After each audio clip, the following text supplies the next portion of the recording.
Welcome to The Deeper You Go, The Weirder It Gets. I'm your host, Garrett Rennan.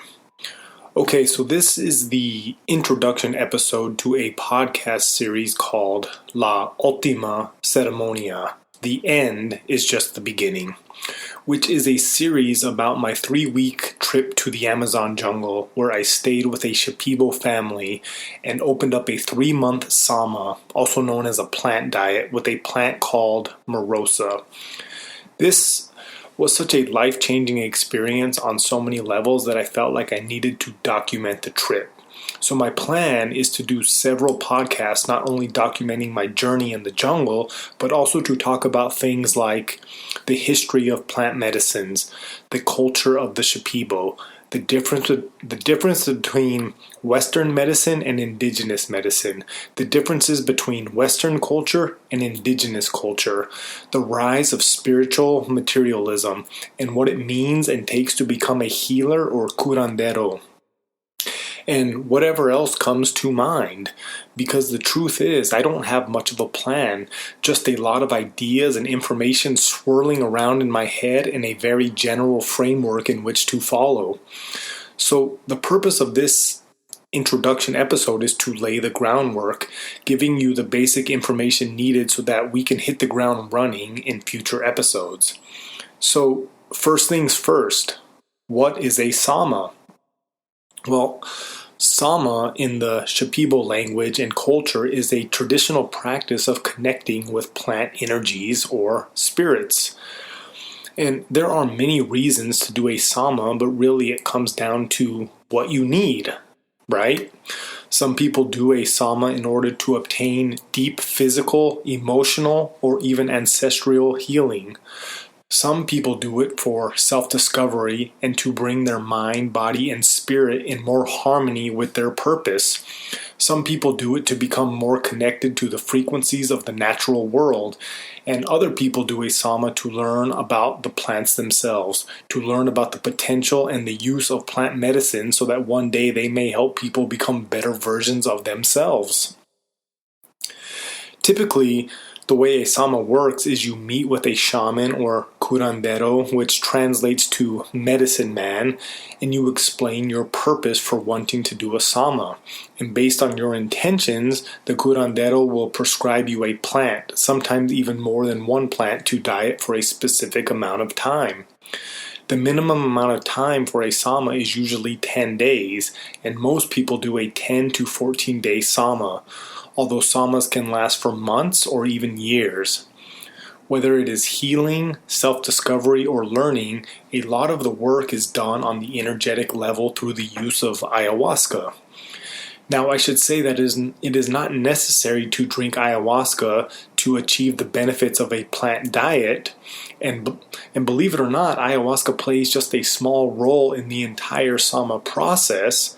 However, drinking ayahuasca can speed up the process by allowing you to see, feel, and obtain a better understanding of the energetic processes taking place. See, when you drink ayahuasca, you are essentially being transported to a different realm or plane of existence. You enter a world that exists at a higher frequency than our physical world. You enter the energetic or spirit world. This spirit world is a vast universe that is very similar to the Force in Star Wars. The Force, according to Star Wars lore, is an energy field that binds the galaxy together. The Force is neither good nor bad, it just is. However, some people, like the Jedi, use the Force for good, and some people, like the Sith, use the Force for bad. The Force follows the same rules as the principle of polarity.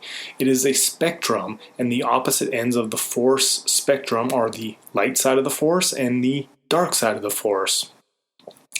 Well, the spirit world is no different.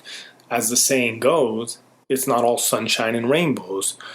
Within the spirit world exists a spectrum of energies that are good, bad, indifferent, and everything in between. And according to the principle of vibration, we know that everything has an energetic frequency associated with it. We also know that energy is neither created nor destroyed. It only changes from one frequency to another. So accessing the spirit or energetic world is like having backdoor access to the Matrix, just like Neo, Morpheus, and Trinity. However, if you are not prepared or ready for what you may encounter, things could go sideways very quickly and you could end up in a real bad situation. This is why it's important to access the spirit world with trained practitioners who know how to manage space and essentially act as your guide to help you navigate this wild universe.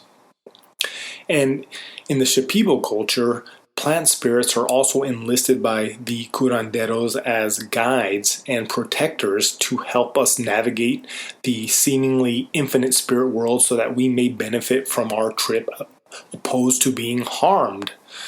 So a sama is basically the process of developing your own personal connection with a particular plant spirit. Each plant spirit has its own unique qualities and abilities.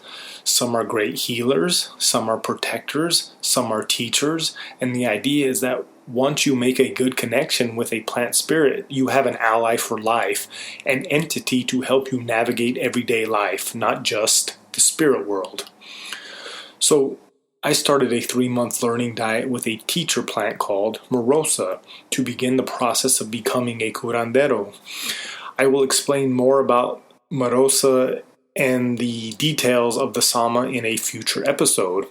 For now, I want to continue to lay a little more groundwork. So as mentioned, the title of this podcast series is called La Última Ceremonia, which translates to the last ceremony. And as I will discuss in the next episode, there are many layers of meaning associated with the name and concept La Última Ceremonia, the last ceremony. But for now, just know that the last ceremony of my trip was not only an important ceremony for the process of opening up my diet, it was also one of the most important ceremonies I've had to date. While there are many life-changing events that occurred on the trip, when I look back at my life, I will see that this last ceremony was a pivotal turning point in my life. Just like history is divided into 2 different eras, the time before Christ and the time before Christ, BC, and the time after Christ, AD. Now my life will be divided into 2 eras, the time before the last ceremony and the time after the last ceremony. In other words, the last ceremony represents the death of my old self and the birth of my new self. Okay, so here is my general framework for this podcast series. So part 1, the next episode, will be about the last ceremony. That's right, I'm going to start with the end and then work my way back in a prequel style. The reason for doing this is, it's kind of cool. Prequels are all the rage, or at least they used to be.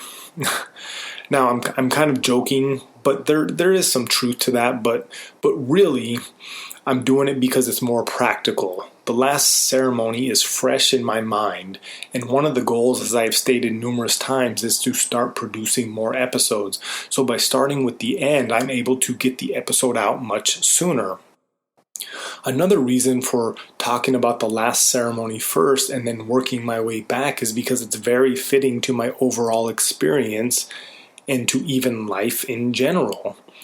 As I stated, the title of this series is La Última Ceremonia, the last ceremony, with a subtitle that says, The end is just the beginning. The last ceremony is by no means the end. In fact, it is really just the beginning of my journey. There is no such thing as the end. There is no such thing as the last ceremony. The end of something is always the beginning of something else. I will never have a last ceremony until I attend that big ceremony in the sky. And even then, that ceremony will just be the beginning of some greater adventure. So, as I just stated, the next episode, part 1 of the series, will be the last major event of my trip, which means I won't provide much context during that episode. I'm just going to tell the story. Then in the subsequent episodes, I will provide much more background information and more meaning to what actually happened. So, with that being said, I'm now going to give you some basic details of the trip, which will provide some context for not only the next episode, but future episodes. So as I said earlier, I completed a 3-week trip to Puerto Maldonado, Peru. I opened up a 3-month learning diet or sama with a plant named morosa. The curandero or shaman is a 73-year-old Shipibo man named Manuel Vasquez, who has been practicing plant medicine and conducting ceremonies for over 50 years. My main point of contact and host is Manuel's son, Sergio Vasquez.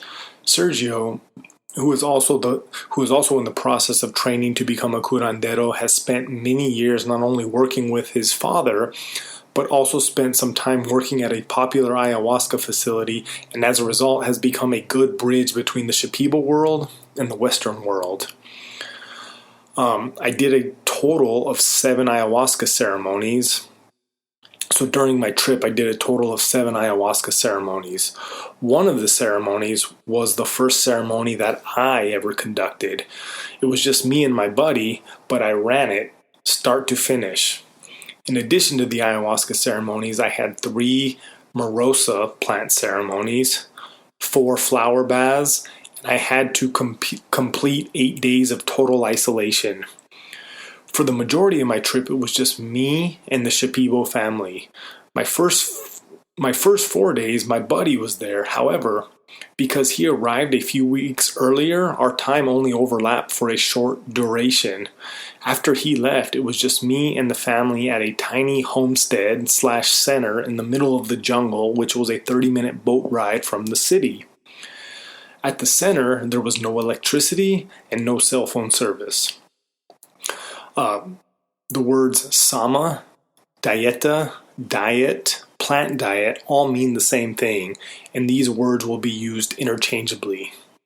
Also, shaman, curandero, healer, practitioner essentially all mean the same thing as well. So these words will also be used interchangeably. And finally, energies and spirits are essentially the same thing, and these will also be used interchangeably. Lastly, if you have any questions about this trip or anything else, feel free to hit me up on either Instagram or email me at garrett.rennen@gmail.com. So that's GARETTRENON@gmail.com. Okay, that's all I got. See you on the other side.